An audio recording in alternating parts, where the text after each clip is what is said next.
Hey guys, be sure to like and subscribe. Today I want to do a video about is it worth getting a car in the Philippines, and I'm going to cover a lot of this. We're also going to cover motorcycles and bicycles and scooters and all that, and we're going to cover a little bit about Grab and buses on here too. So we're going to be covering the full gamut of transportation today, okay? Um, People have been asking me lately, should they buy a car here in the Philippines? And that question is actually quite a loaded question because here in the city, if you live in a city like Tracy Martirez, Das Marinas, Cebu, or any of the bigger cities, Manila, there's readily available transportation all the time. You can get tricycles, you can get jeepneys, you can get a Grab if you want to get a Grab, so you can have a regular car to go where, and they're fairly reasonable. They're way cheaper than a taxi. You can also get taxis in Manila, and I don't recommend the taxis though because the Grabs are much cheaper for the most part. Okay, but the jeepneys are like the best. They might be a little bit crowded sometimes, but for the most part, they're pretty decent. Some of them aren't crowded. It depends when you go out to go shopping or you go to the doctors or what have you. If you're going out during the rush hour, you're gonna have a hard time. The best time to go is probably like about 9 o'clock in the morning till like about 3 in the afternoon, and pretty much you can get a ride anywhere. But to drive a car here or a motorcycle or whatever, I don't recommend people buy a car here for many reasons. It's really difficult to drive with these type of drivers. These Filipino drivers are very aggressive. They're very aggressive drivers. It's very crazy. And when you come here, it's one of the first things you notice. Okay, the jeepney drivers are probably some of the worst I've ever seen. And the car drivers are just as bad. But and as far as driving a motorcycle here, it's almost like a death wish. Now that's in the city. Okay, so now when you go out to the outskirts or you're out in the provinces or whatever, to have a car or a truck or motorcycle or whatever, I think you're going to be okay. It's when you get into the city that you have to worry. Now, if you're on an island that just has small towns or something like that, I think you're going to be pretty safe out there, just getting a motorcycle or getting a car or a truck or maybe an old beater or something like that out there that you want to drive around. You'll be pretty safe. Because on those islands, you're going to need some sort of transportation if you're out in the provinces, and you're probably going to need a motorcycle or need a car or need a truck. Okay, so in that case, you're probably going to need one. Now, if you still need a vehicle and you're in a city, what I recommend and I tell people is, you can try driving. I think it's kind of risky. I myself, like I said, I don't drive, and I won't drive here. I never will. I bought a motorcycle once and I returned it the next day. That'll tell you how dangerous I think it is. I drove it home, and after that I was like, nope, I'm not going to do this. I took a 5% loss on a motorcycle, and I was okay with that because I'm still safe. But anyway, guys, it's really up to the person and where you live and stuff like that. But you can also get a driver here. If you guys live in the city and you want to get a driver, get a driver.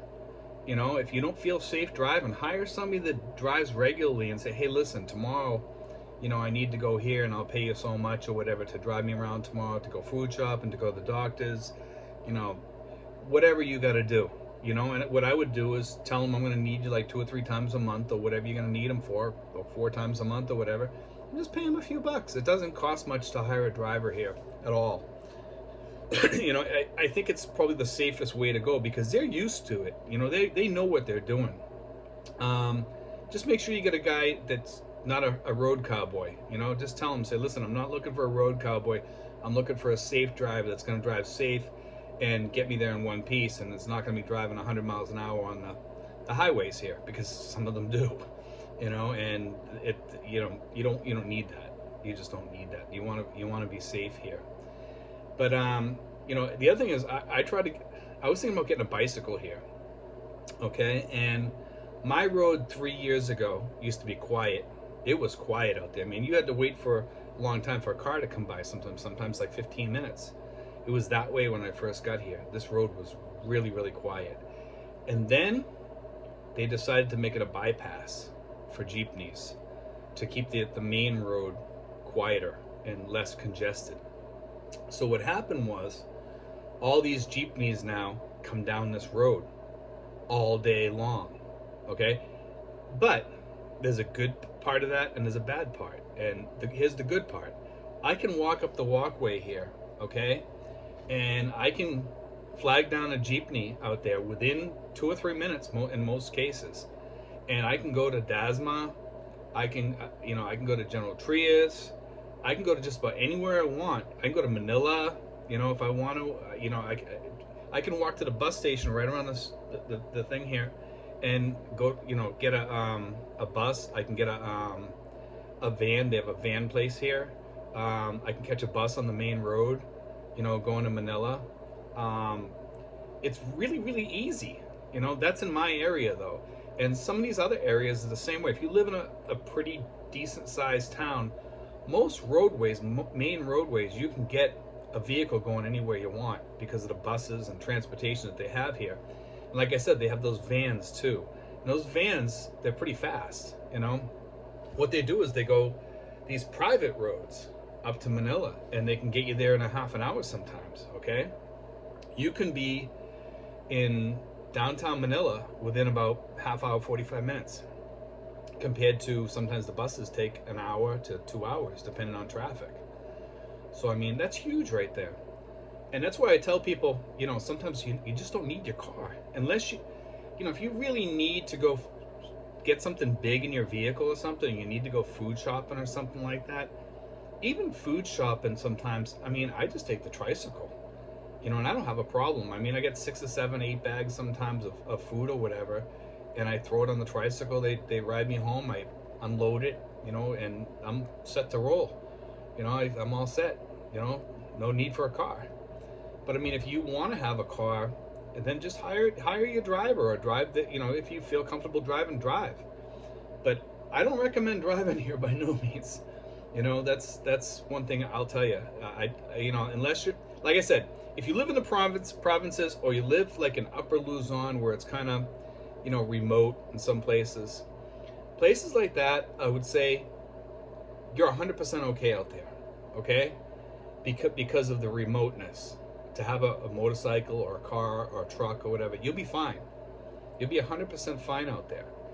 It's when you get to the congested areas where it's dangerous, and that's when you got to worry. And also, if you're older here, maybe you don't want to have a car, or if you do want to have a car, you want to have a driver, or maybe you just want to hire a driver. And that's another alternative here. There's always the one good thing about the Philippines that we don't have back home in many Western countries is alternatives. There's always an alternative here, okay? And I know in the U.S. is kind of bending that way lately because we have the Uber, we have Lyft, and things like that. And the Philippines has the tricycles, and we don't have that in the United States. We have taxis, and taxis here are okay too, but I'd be careful of them and make sure that they have their meter on. Okay, we've talked about that before too. I don't recommend using taxis here too much unless it's through Grab, because that way you know what you're going to pay beforehand, okay? So the Grab guy comes, picks you up just like an Uber, and you already know your price, okay? And that's a good thing. And let me just give you a little tip, guys, okay? Be sure to tip these Grab guys. Most of these Grab guys are not making a ton of money off you, okay? Tip them. And also tip the tricycle drivers, and I even sometimes go as far as to tip the jeepney drivers, Usually I try to sit in the front seat most of the time, and, I have a conversation with the guy sometimes I don't. And, it's just nice to tip these people. They deserve a tip sometimes, and these guys put in a lot of hard work, these jeepney drivers and stuff. It's rough driving all day long, and they don't make as much as people think, because they get between the gas, the fuel, and fixing things and repairs and everything. It costs a little bit of money to run those things and have a business like that. So just keep that in mind, guys, when you are using these vehicles, these types of transportation.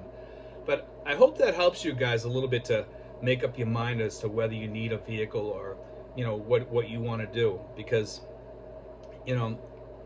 there's so many choices here. You could even get away with just having a bicycle out in the provinces if that's all you think you need. It is kind of hot though, but sometimes a bicycle, maybe an electric bicycle you could get, You know, if you're out in Siargao or, you know, Mindanao, and it's kind of remote, and some of these electric bicycles will do 30 miles or something like that. And if you just need to go 10 miles into the city, pick up something and drive back, maybe that electric bicycle will be fine. And if your battery runs out, hey, you know, you just flip it over to you just flip it over to pedal power and you're all set, you know. So that's the good thing about some of these electric bicycles, is you can pedal them and they're still fairly light. But anyway, guys, God bless, take care, and I hope that helps you out, guys. And be sure to give me a thumbs up, and have a happy holidays, guys. Have a nice New Year's. Take care, guys. God bless.